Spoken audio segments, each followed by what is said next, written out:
नमस्कार. आज आपण काकडीची चिली बनवूया.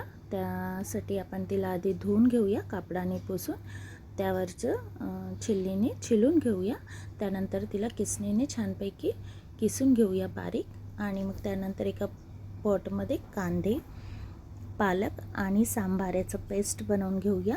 दरदरा, खूप बारीकही नाही आणि खूप जाडही नाही, छान मीडियम याच्यामध्ये पेस्ट बनवून आपण त्या मिश्रणमध्ये त्याला मिळवून घेऊया. त्यानंतर आपण त्यामध्ये थोडंसं मिरचीचं पेस्ट करून टाकूया. खाताना ते तोंडात येणार नाही. त्यानंतर आपण त्यामध्ये जिरा, मीठ आणि हळद टाकूया.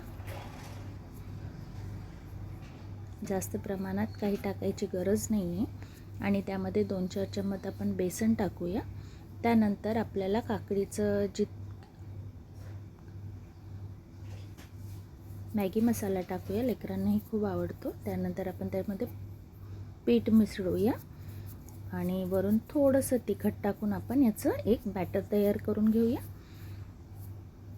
ज्या पॉटमध्ये आपण मिश्रण बनवलं होतं त्याच पॉटमध्ये पाणी टाकून आपण मिश्रण मिळवून घेऊया.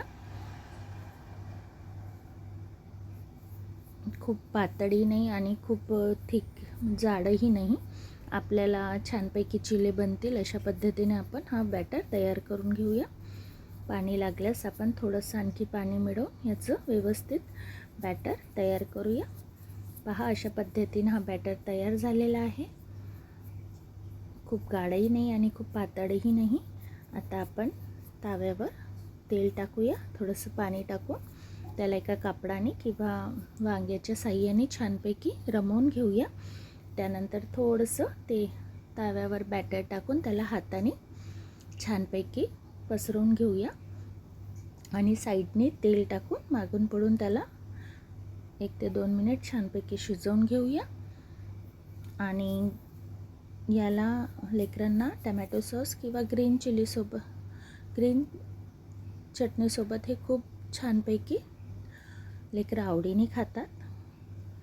एकदा बनवून पहा कसं वाटते. तर माझ्या मुलाला ग्रीन चटणी आणि काकडीचे चिले हे खूप आवडतात. आम्ही नागपुरी पद्धतीने बनवतो. एकदा तुम्ही पण बनवून पहा अशा पद्धतीने आणि लेकरांना खाऊ घाला. Thank you so much.